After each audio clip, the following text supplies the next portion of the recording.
So are Prince Harry and Meghan Markle, have they just been given an upgrade in their living situation in the UK? They have to be some of the most fortunate royals in spite of the fact that they keep taking punches at the royal family. I mean, they basically in December, it was Netflix. And then right after Harry's book Spare, which was a scathing tell all against the royal family, where he didn't hold anything back, he apparently received eviction notices from Frogmore Cottage, where they had been living and they had renovated. And so all throughout the weekend, we're all like, oh my gosh, it's so crazy. That's awful. But the timing of that news was really interesting because South Park had come out and Harry was just having to promote his pay-per-view therapy session with Dr. Gabor Mate over the weekend. So it was very interesting. So we have been in the midst of this sort of ping pong between Buckingham Palace with King Charles and Montecito with this couple, Prince Harry and Meghan Markle. And it has been very, very interesting because even though Harry keeps punching and Meghan keeps punching, it's like King Charles should have the new term as the king of kindness. He's like that king that like opens his arm and just welcomes his prodigal child back into the fold. So we're going to talk about that in just a second, guys. I am Deanna here from Hot for History, where I kind of get to share some interesting but quirky history typically that probably your history teacher would never ever teach you. But we are living in the midst of history evolving in real time, and especially with this coronation, we're just seeing it play out live because this is a new monarchy. And whenever there's a new monarchy, which most of us have not seen in our lifetime, there's a lot of drama. And historically, there have been some intense battles. And we're seeing it in a different way with the media and with this back and forth with Harry and Meghan and William and King Charles. So in spite of everything, they did receive their invite. They just received their invite for the coronation. So thank you, Stacy. Thank you guys for being here. But yeah, they just received this, they just received their coronation invite, which I think everybody was speculating that they absolutely would get the invite. But, you know, when they keep coming out with more and more stuff, like even yesterday or 2 days ago, Harry was saying, the king never hugged me. He never hugged me. I just pulled up a bunch of pictures that I saw for another video where there are pictures on Google with the king hugging him a lot, so who knows? What he's trying to say is that they weren't very affectionate, which I can kind of see. It probably is true that they weren't very affectionate, but there are different ways for people to show their love. And I don't know, they could interpret the fact that they got a coronation invitation, and I'm about to talk about their upgrade in their living situation, or at least where they'll be staying. But it's like the king is killing them with kindness, I guess. It's like he's taking a counterpunch, what that's least expected. And I don't know if they even know what to do with it. So anyhow, Meghan Markle and Prince Harry were emailed the invite to King Charles's coronation. I'm so curious to hear what you guys have to say about this, because there's one statement that the palace did release that makes me go, So Meghan and Harry finally did receive the invitation for King Charles's coronation after receiving palace email. Meghan and Harry have received the coronation after unleashing a coronation invite, after unleashing a string of explosive truth bombs about the royals.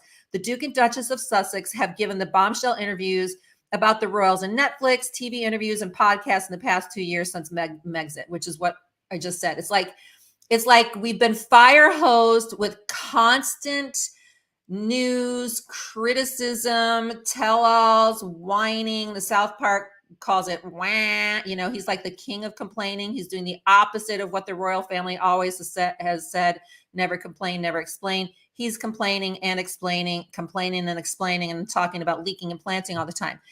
Now, It is quite possible after that interview this weekend where he had his therapy session. You know, the man has been greatly and gravely hurt in his childhood. It is absolutely a fact. And so you have to have some compassion in that regard. And yet it's just so cringy to see. And yet I don't think the palace is totally innocent either. I'm sure it's not easy living in a family like that. But I will say that most of us have some form of dysfunction in our families. And do we go out and tell everybody? Do we go out and advertise it? So that's just my 2 cents on the subject. I feel like he totally is justified to be able to express himself, but try to do it like maybe behind the scenes, not like for the entire world to see all the time. I'm looking at this photo of Harry and Meghan, and I find it interesting. Harry's body language is hinting that he's not interested in Meghan. It's completely turned away from her. I wonder what that is. You know, I think there's been a lot of body language experts that have talked a little bit about that, but I don't know. There was kind of an analysis between he and Meghan on his engagement interview versus Will and Kate. It was very interesting to how he was sort of the more passive one, kind of waiting for her to respond, even though she looked like she was waiting for him to respond, versus Kate and Will, who were sort of going back and forth. So I don't know. I'm not sure. I do think that there's something there. There's something interesting. So last night, a spokesman, because this is a recent article, spokesperson for the Sussexes did confirm that Harry had recently received an email correspondence from His Majesty's office regarding the coronation. They told the Times an immediate decision on whether the Duke and Duchess will attend will not be disclosed by us at this time. So they're not going to say whether or not they're coming. That doesn't mean that they didn't already make a decision. They're just saying they're not disclosing it. That's what I wanted to get your 2 cents on. Like when they say, I'll read it again. An immediate decision on whether the Duke or Duchess will attend will not be disclosed by us at this time. And this apparently was from Harry's office, I guess. So whether or not they are going to come, it's not going to be disclosed. They're not going to say. I guess that doesn't necessarily mean that they've made a decision. Maybe they still haven't. I totally believe Harry. Hold on, let's read. And everything is said and written. They deserve to be in the coronation with his father. I admire him for being truthful and sincere. I think he should have been invited too. I mean, I do think that I personally think that he overshot. I think that he does get to express himself. I think he should express himself. But whether or not, in my opinion, he should express it for the whole world to see and like to the extreme, I don't know. I think there should have been some restraint, some poise. However, I do think that it is absolutely true that we do not know. Like we get the impression that they have all this power and freedom, but the way he describes it is that he didn't have like any freedom. So you do have to kind of take that into consideration. That's why I do think the king has made a good decision in making sure that he's trying his best to keep them in the family and not, totally push them away. That's my opinion. I hear that Will is the exact opposite, that Will is like, oh no, I don't want to have anything to do with them, right? So it's hard to take that when they've lived in a culture their entire lives and generations before where they don't spill any kind of beans, like they don't do any of that. So the coronation is going to be on May 6th, the same day as Archie's 4th birthday. So that could be an excuse as to not come. I think that they should come, and I think they should bite the bullet, put on their big girl panties, big boy panties, and like just deal with the booze if they're going to get it, because I think in the end it'll be better for their image, and I think it'll be great for the king, and I think it'll be a great way to say to the royal family, okay, we're here to support you. We don't agree with everything, but let's just make amends, right? I just think that they should, but whether or not they will, who knows? So a source told the Telegraph key decisions about the big day had been held up at the Cabinet Office and the Department of Culture. Yeah, this is interesting. They're saying that the actual government office, the Cabinet Office and the Department of for Culture, Media, and Sport, it's called DCMS. They wrestled over control. And so like the invitations were out late. Harry and Meghan's attendance has been up in the air since the Duke lobbed bombs at the royal family in his explosive memoir. The couple were said to have been given eviction orders just 24 hours after Harry's explosive memoir Square hit the shelves. And then Prince Harry launched a fresh attack on his father just last night. In his first interview since they left, he slammed his incredibly painful childhood where he complained of being starved of hugs and attention. And like I said, I think we can see, like, there are pictures of the king embracing and, you know, all that, but we can kind of guess based on the queen and kind of what we've seen that it has been a very restrained kind of family. They're not all huggy and, you know, they just have never appeared that way. My thing is like, does it have to be like, I come from a very German family. And I don't think that they were super huggy either. Like, but they had great love. Everybody had great love for each other, and you would still get hugs. My family was definitely more affectionate than what I see with Harry and, you know, the king. But anyhow, that's what I'm thinking. Okay, so I'm going to continue reading this. Just wanted to see. It's very sad. Yeah, and talk with your family, not the press. But and I think he should have. We've talked about this before. It really feels like he, you know, kind of felt safe with Meghan, and all of a sudden was just like, I need to express everything. Now, Kate has been said, because they all kind of are involved in these charities for mental health. And Kate made a comment, which is honestly very true too, that talk therapy doesn't always work. In the 70s and 80s, even probably the early 90s, all about, you always have to say what you're feeling, get it out. But you could get it out with writing. But some psychologists are saying you don't need to talk it all out all the time. You need to just sometimes give it time and then express it, right? So it's a matter of what style of therapy there is, whether or not you need to get it out. We all think, oh, you have to get it out, right? But that's not necessarily true. I think if it's destroying you because you're sucking in your feelings, absolutely. But do you have to do it in the way that they've done it? I don't know. Can you tell a friend? Can you go to group counseling? Can you go to a counselor? Can you write it in a book? Can you write it in a journal? Can you, go work out? I know some people that's how they do it. They just work out. They run all the time. So like Forrest Gump. So anyhow, he was saying that they just weren't affectionate, and he wanted to try to break the cycle of pain. So he's just trying to say, look, what you think of the royal family is not how it is. I don't think we all thought all these great things of the royal family to begin with. I think many of us kind of know. Let me see. Okay, let me see what you're saying. So I feel that Harry and Meghan should go to the coronation no matter what. It's his father. Yeah, it's his father. England now, but Harry has his new life now, so they pay their respect. Yeah, that's what I'm thinking. Like, you go, you pay your respects, you go and you do your thing, and then move on. Why do you have to tell the world the trauma you feel from not getting hugs? Why? Yeah, exactly. I guess maybe he's just really really into the hugs, So he's like, hey, we need to have our hugs. So I don't know why he would need to tell the entire world, in all honesty. But okay, so then Dr. Mate was like, okay, yes, it looks like you really needed hugs from your grandma, the queen, and you wanted the hugs and you never got it. Like, here's the thing, like, many of us have gone to therapy. I'm all about it, right? But like, some of the things that come out, do you want to sound like you're 5 years old? Like, my grandma didn't hug me. Like, some of us would rather say that behind closed doors. Like, it's hurtful and it hurts, right? But let's process it, like, not but it's just how he's doing it, right? So when he was 12 and his parents divorced, he said, I did have an incredible childhood. Elements of it were incredibly painful. And you could see it. He lost his mother traumatically. He had to stand up and be a little man. It was and he didn't have the hugs on top of it. And so I do think that his family didn't handle Harry's grief well. I don't think they gave him the support and what he needed. Definitely not. But he says that he tries to do the best to make sure that he's always hugging his kids, loving his children, showing them affection. He claimed that the root cause of his suffering was living in the UK, and he had to move his family abroad.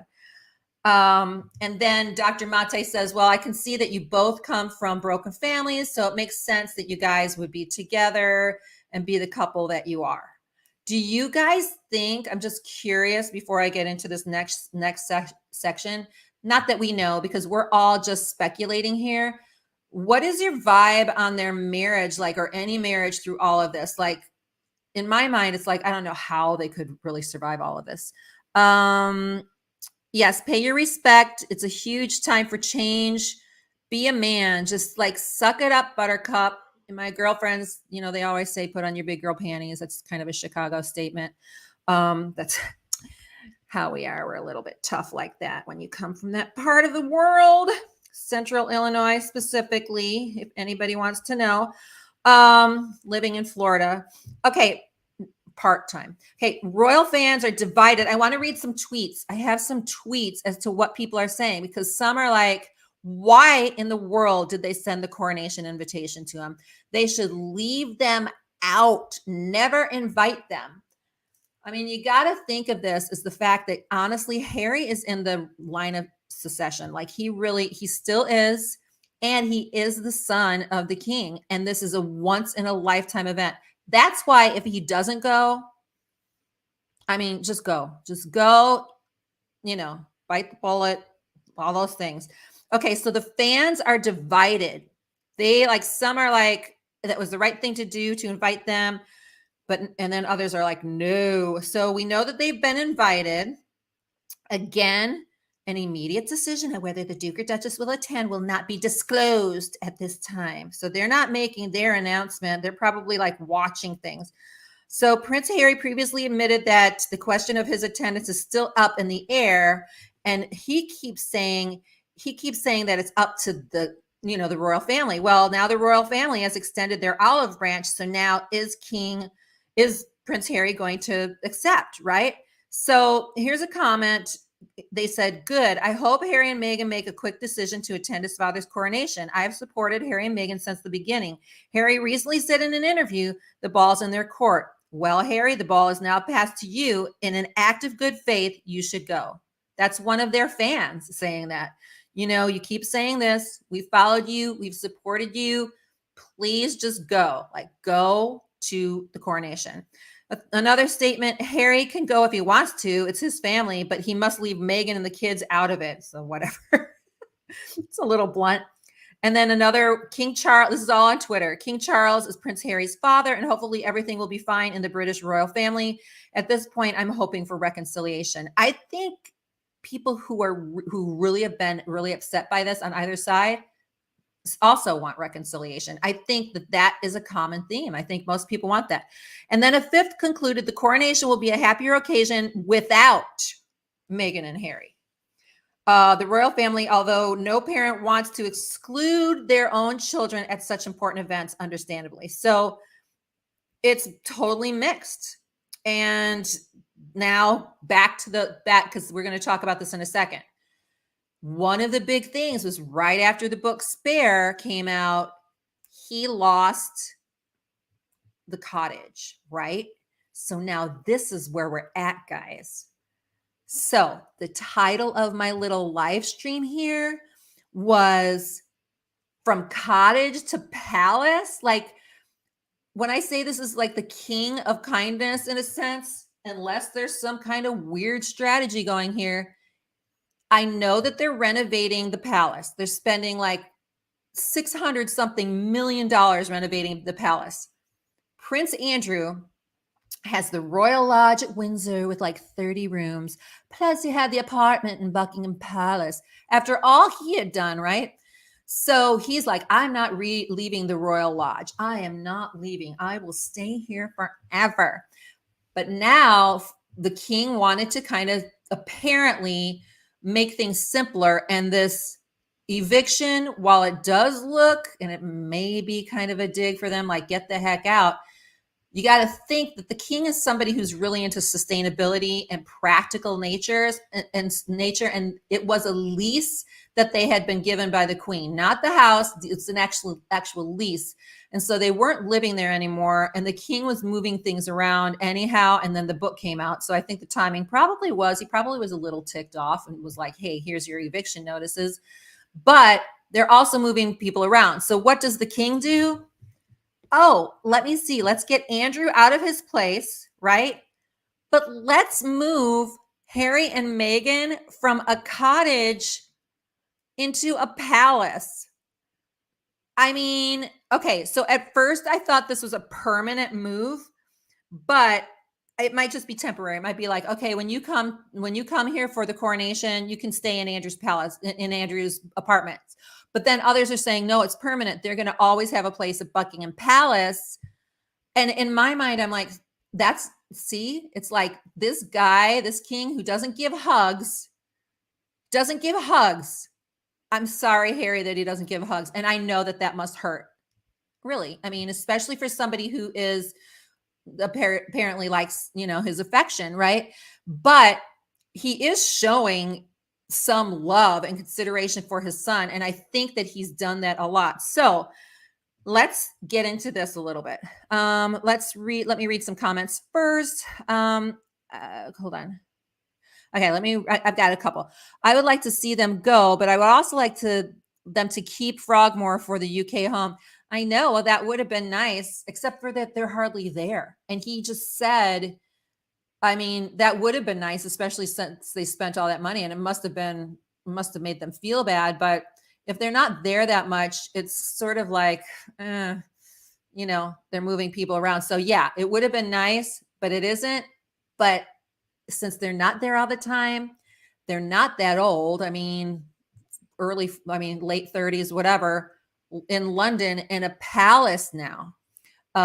Granted, it's an apartment, but if you're not there all the time, do you need all that land? And I think you could be fine with your kids there. The only thing is if you're in Buckingham Palace, and let's say it's a permanent thing, but I think it's really just mainly for the coronation, you've got the press around, you've got tourists, you've got a lot of people around. However, you're in a palace. You're in the palace. Okay, let me see what Kate says. I feel his mother hugged, yeah, and was very affectionate to the boys, especially Harry. When Diana died, all the affection went to William because of his status. That's very, very true. That's very, very true. I just had this bizarre thought, and it's an out there thought. But I know he's like, what, fifth in line now? But because somebody was like, well, how could Meghan and Harry become king and queen? I said, well, the only way that would happen was if Will was actually not the actual son of them. Then it would still have to default to them, which somebody found very fascinating, which is not the case. I'm sure they did blood tests. I don't know if you saw the video I made today, but it was the video I made was about the fertility tests that Meghan and Kate and Diana had to take. I posted that on here on YouTube, that they have them take exams, like they have to have exams, and Diana had to prove that she had been intact. I find that fascinating, guys. Okay, I'm going to read this. If they are given apartments at, okay, let me read this. Okay, if they are given apartments at Buckingham that can be furnished with all their things from the cottage, it might be doable. Yeah, I mean, listen, it's fun to be in London, and they like London. You're in a palace, the palace. Again, it's being refurbished, so you might have to deal with some construction for a little bit, but they're working on that apartment first. So you've got like a movie theater in there. I mean, you could like run laps in the palace if you had to. So this is what it says. This is Marie Claire. The royal buzz all week is centered around Prince Harry and Meghan Markle's eviction from Frogmore, given to the couple as a gift, from the Queen. But because of extensive renovations done to their home, Harry and Meghan only lived at Frogmore for about 6 months before relocating to North America. So they were only there for 6 months. And again, technically it was a lease, although most people have long-term leases that are in the royal family. They stay there for years. Like Andrew stayed at the Royal Lodge for many years. That's been his home, right? So then they went to Canada and California. Harry's cousin Eugenie and her husband lived there because Harry said, go stay there, right? Now they also live in Portugal, but it seems Eugenie's father, Prince Andrew, is due to move to Frogmore, which he is white knuckling this. Andrew does not want to leave, but he's practically an empty nester now, and he's got a 30-room house. So the talk is that maybe Kate and Will move there, although Kate and Will really like Adelaide Cottage, but they're saying that it should be more for the future king, blah, blah, blah. Andrew moved to Frogmore. whatever. So the game of royal residence musical chairs continues. As the Independent reports that King Charles is set to offer the Sussexes an apartment. Now, when we talk apartments inside the palace, we're not talking about like, a little room. We're talking about several rooms, right? And it belonged to Andrew. This will allow Harry, Meghan, and their 2 children, Archie and Lilibet, to have a home base in the UK where they can stay when they visit, which is increasingly rare and likely to remain so as tensions continue between the Sussexes and the rest of the royal family. The outlet reports that Charles sees Buckingham Palace apartment as an olive branch. His Majesty is furious, this is a quote from the Mail, with Harry as is Prince William. But the king is not a bad man. He has no wish to see his brother Andrew homeless and penniless, nor does he wish to deprive his son and his daughter-in-law and grandchildren a base in the UK. Frogmore's in Windsor, while Buckingham Palace is at the heart of London. And the source says that for Harry and Meghan, London's actually a better fit. The Sussexes have always wanted rooms at Buckingham Palace. They could have Andrew's old rooms there, which are currently vacated. And then it says, earlier this year, Charles reportedly told Andrew he could no longer use his suite. You know what? There was like this rumor that he had all these teddy bears. Andrew had all these teddy bears. And when the people that were cleaning it would move the teddy bears, he'd get upset. I'm just saying, he had a teddy bear collection. I'm not trying to judge that. I'm just saying that's what I heard. Okay, Sandy. Well, wait, first, Susan will, if they are given an apartment, okay. Will Beatrice and Eugenie also be given apartments? I think they're like in Kensington. And then also they have houses like in different places because they're kind of, they kind of live in the public. If Diana had lived through Harry's childhood and into adulthood, I wonder if Harry would have, this is a really great point, would have been as out there with his displeasure. Would he have ever been with Meghan? Oh, girl, that is like a great question. I mean, it just goes to show how tragic it was, like not to have his mother with him. Number one, having to deal with the grief. And, I have kids, like when you're like, a male going through puberty, it's hard because you just hold everything in. And you could see with him walking like that, he was this little man, and it's so sad. And he is more affectionate and he does want more, so I don't know. She would have she had this balance because it said, even though we see that she she was critical of the royal family too, but she also, I'm not going to say gave her children to the queen or whatever, but she knew that their fate and their future was to be, the heir and the spare. And so she sacrificed a lot of her time with them so that they would be in the presence of the queen and, their dad. So, so she did have a love and respect for them, for the royal family too, but she had a very healthy, she was a realist in that sense. She knew that there was some sketchy stuff going on too. So she would have been a good ear for Harry, and she probably would have coached him really well on how to deal with something like this. And then I don't know about the Meghan thing. Not sure. They used such a handsome oh, they did. Oh my gosh. It's hard to find them. There are some that use such a handsome picture for Charles. Oh my gosh. I love looking at the funny pictures of him. It's funny. Okay. If William and Catherine moved to Windsor instead of the Lodge, well, they are, Will and Kate are, I think, in Windsor, right? They're just at Adelaide Cottage. That would be more logical than the Littles could have their, they're already out there at Adelaide Cottage. It's just smaller than the Lodge, right? Unless you're talking about the big the palace at Windsor. So the life would be more disrupted. I'm not even going to look at anything that Miss Roxyful says because she just made me almost spit myself at that point. Okay, so let me finish reading this. Okay, Her late Majesty lived at Buckingham Palace for most of her reign, and the palace has served the monarch's official home as far back as the 1800s. There's an actual really great history to the place, right? Obviously, it needs work. but they're putting 600 million into it. So, and they're going to have it be somewhat of a tourist area and open it up a little bit, I think. The King and Queen consort Camilla do not live there, but they live nearby. They live in Clarence House. So if Harry's visiting, he's not far from there at all. Their longtime residence Marie Claire has previously reported that Charles and Camilla actually may never live in Buckingham Palace, as they love Clarence House. He was raised in Clarence House, and then the Queen Mother, who he was very close to, lived there. So that's the family home, is Clarence House.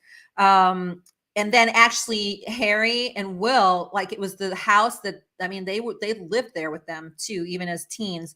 So the palace is still undergoing a massive renovation project that could last as long as 2027. So that's the only thing. Do you want to live in part of a Buckingham Palace when they're like, all this work? But I'm sure that if they live there, if they visited, maybe it's practical because they're not going to be there all the time. So when you do come, stay here. There's all these different entrances. You just block off that part of the palace. The King and Queen consort apparently have no plans to move to the palace until the renovations are complete, but still conduct engagements there. So, okay, now to clarify something.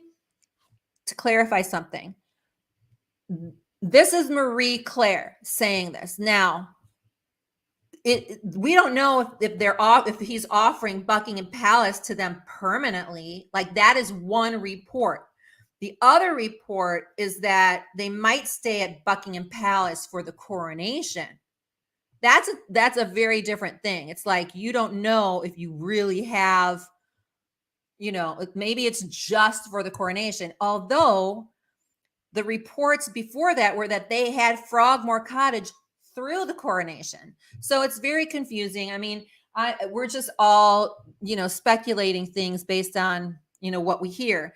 But so the other article is King Charles has reportedly offered Prince Harry and Meghan a flat at Buckingham Palace over the coronation weekend. That's very different than living there. I mean, it would be nice if they were living there, but it says, however, Harry and Meghan have only been offered the flat at the historic property to stay during the coronation weekend. There are 775 rooms, 19 staterooms, 78 bathrooms, 92 offices, 52 royal and guest bedrooms, and 188 staff bedrooms. Whew, there's a chapel, there's a movie theater, there's a post office in there. Oh my goodness, it's its own little Vatican, or their own little city. So basically there's a throne room, the whole nine. It's all there. So what do you guys think? Just kind of looking for any more comments. Do you think, number one, they should? I think the consensus is they should, but I really like to hear, like, why should, like, what would happen if they didn't? Like, do you think that they should or shouldn't go to the coronation, number one? And then, should the king give them an apartment or whatever? Like, I'm really curious. Do you think there will ever be reconciliation between Will and Harry? Now that, I mean, that's the sad part, because they were like that, or, well, we all thought they were like that, but Harry says that wasn't true. But I think probably Will is not happy with his brother.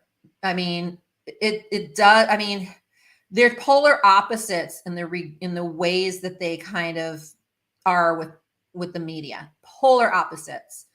So Granny gave So Granny gave the cottage as a wedding gift. King Charles was wrong to evict them. So yeah, it was a wedding gift. It was a lease, but it was a wedding gift. And it is true that usually when they get those leases, they're allowed to, and they did pay back. Now the question is whether they actually paid it back or the king paid it back to the sovereign grant, £2.5 million for renovations. So there is that argument that, yeah, but at the same time, the king is probably like, I'm all about, being, sustainability and all that. And there's this house, and I don't know. I don't know. So take one of those rooms and turn it into a playroom for the littles to use. Let them get, yeah. So I don't think they'll ever make up, says Julian. I don't know. Yes, I did a video on this about the king actually has custody. Technically, this goes way back to I think they call it the Royal Marriages Act, and this was because I don't know if it was George II. It went way back. I think it was before George III, where basically the monarch has custody over the royal children. Now, most of the time, it's usually just for the heirs, but that could be a fear of theirs in bringing their children. They're like, the king's going to go, hey, they're mine, and they're not going back to California. I don't think that would ever happen, and I think that Parliament would go ballistic. But the one thing I said in the comments of my video, and then also it's just a 1-minute video, and then also in part of the video, was that just the fact that that law still does exist, it would make me a little nervous. I mean, I don't think anything would happen, right? And I think that the king just wants to see his grandchildren, but you can spin something any way you want, right? So I would be nervous. So he could, but I don't think it would happen. I think that even those of us who were on the fence between being able to see things that Harry and Meghan did wrong, I think everybody, especially the American side, no, because these children are, I'm sure they're American and British. They should go because his father, the king, and even if they don't want to talk to William, it's a connection and it's a start. It would be a start for reconciliation. So they should go. We're going to wait and see but they keep surprising us. We don't know. They don't always do the most logical thing. Go to the coronation. See, this is kind of like the vote. Go to the coronation. The king seems like he would be a hoot behind closed doors. Harry, go to England right now and hug your dad. Yeah, I know you'll be surprised by the outcome. Yeah, sometimes you got to be the one to start teaching your parents how to learn how to hug. He'd probably be stiff, right? But there are a lot of pictures. I found a lot of pictures of the king hugging his sons. Okay, so everyone has done ridiculous things with the, okay. Yeah, so here's the thing. None of them, everybody's, what stinks. Like, it really does. Some of it stinks worse, and he's got some relatives who are much worse than what they're doing. And it's on the birthday. I know. I understand that it's on their birthday, but you know what? I have a bunch of kids. You can always reschedule a party for a big thing like this. I would bring him, and I would probably bring him to the coronation. I would bring Archie.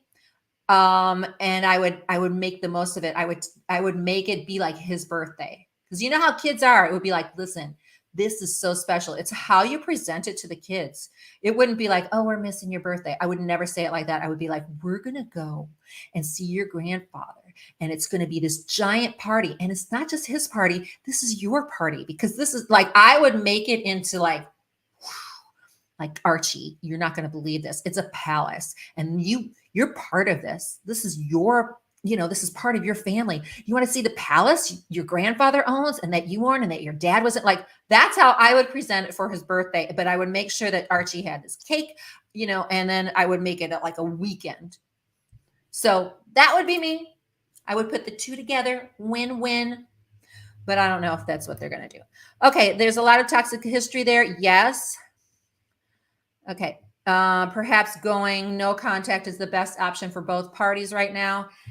Yes, but you can't reschedule a coronation. And in some ways that could be the thing that could just, that could be, I would just say go, but I am one for boundaries, girl. I am one for boundaries. So I get your point, but in this case, I don't know. I think that they really need to go.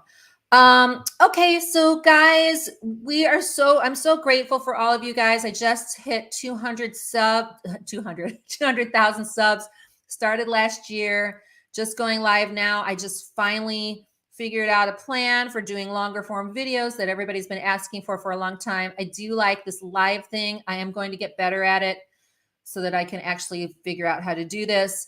But in the meantime, I'm having a blast talking to you all, and I so appreciate it. Please subscribe, please like and share with your friends. And this is all us just thinking it out together. I'm really not an expert.